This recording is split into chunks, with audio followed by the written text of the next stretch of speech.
Yang kedua adalah penyederhanaan standar kompetensi lulusan. Ini salah satu yang paling game changing Bapak Ibu. Ya. Sebelumnya itu kompetensi sikap pengetahuan itu dijabarkan terpisah dan secara rinci. Ya. Mahasiswa, sarjana terapan itu wajib membuat skripsi. Yang magister pun wajib menerbitkan makalah di jurnal ilmiah terakreditasi dan dokter wajib menerbitkan makalah di jurnal internasional bereputasi. Tetapi Bapak Ibu, di dunia sekarang ada berbagai macam cara untuk menunjukkan kemampuan atau kompetensi lulusan kita. Ya. Bahwa Bapak Ibu-ibu di sini sudah mengetahui bahwa ini mulai aneh kebijakan ini.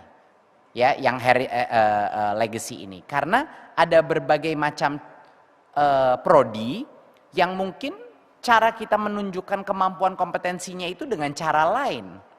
Ya, kalau kita misalnya mengajar prodi, apalagi kalau yang vokasi ya, ini udah sangat jelas gitu. Kalau kita ingin menunjukkan kompetensi seorang dalam suatu bidang yang teknikal, apakah penulisan karya ilmiah yang dipublish secara saintifik itu adalah cara yang tepat untuk mengukur kompetensi dia dalam technical skill itu. Dan ini bukan hanya di technical, dalam akademik juga sama. Apakah yang mau kita tes adalah kemampuan misalnya untuk orang yang melakukan konservasi atau prodi dalam konservasi lingkungan. Apakah yang mau kita tes itu adalah kemampuan dia menulis suatu skripsi ya secara saintifik, atau yang mau kita tes adalah kemampuan dia mengimplementasi proyek di lapangan. Ini harusnya bukan Kemendikbudristek yang menentukan. Harusnya setiap kepala prodi punya kemerdekaan untuk menentukan gimana caranya mereka mengukur standar kelulusan capaian mereka. Jadi sekarang Bapak Ibu, kompetensi ini tidak dijabarkan secara rinci lagi. Perguruan tinggi yang dapat merumuskan kompetensi sikap dan keterampilan secara terintegrasi, dan Bapak Ibu, tugas akhir bisa berbentuk macam-macam. Bisa berbentuk prototipe, bisa berbentuk proyek, bisa berbentuk lainnya. Ya, tidak hanya skripsi, tesis atau disertasi. Bukan berarti tidak bisa tesis, disertasi, tapi keputusan ini ada di masing-masing perguruan tinggi. Ya. Dan jika program ini, tapi misalnya program studi ini sudah menerapkan project based learning di dalam kurikulum mereka, prodi itu bisa opt out. Dia bisa memilih dan mengargu kepada berdebat dengan badan akreditasi untuk bilang, anak-anak saya sudah melalui berbagai macam tes kompetensi di dalam pendidikan dia selama 3-4 tahun. Saya merasa saya tidak membutuhkan tugas akhir untuk bisa membuktikannya, karena saya sudah membuktikan selama tahun-tahun ini. Ini pun bisa dilakukan. Jadi untuk beberapa prodi yang merasa proses mereka sudah dengan project base, sudah ada pembuktian hasil kompetensi, tugas akhir tidak wajib lagi. Dan tentunya siapa yang harus diyakinkan? Badan akreditasinya. Ya, badan akreditasinya.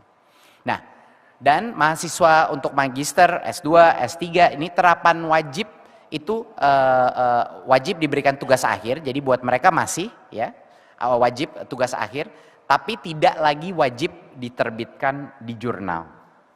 Ya, tidak lagi wajib diterbitkan di jurnal.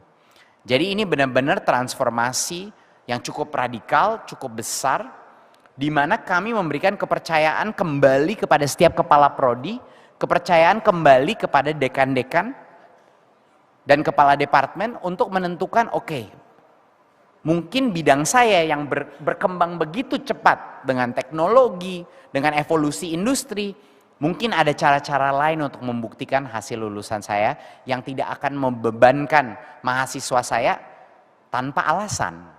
Tanpa alasan. Gitu.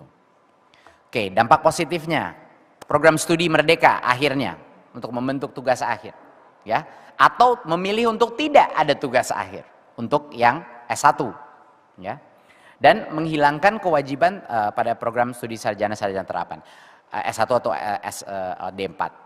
Mendorong perguruan tinggi menjalankan kampus merdeka dan berbagai inovasi. Jadi dampaknya Bapak Ibu dengan ada ini semakin bebas prodi untuk mendorong anaknya melakukan pendidikan di luar kampus, semakin bebas prodi melakukan project based learning, project-project di lapangan, semakin bebas prodi untuk menjadikan project riset menjadi pendidikan atau bagian dari pendidikan kurikulum prodi mereka.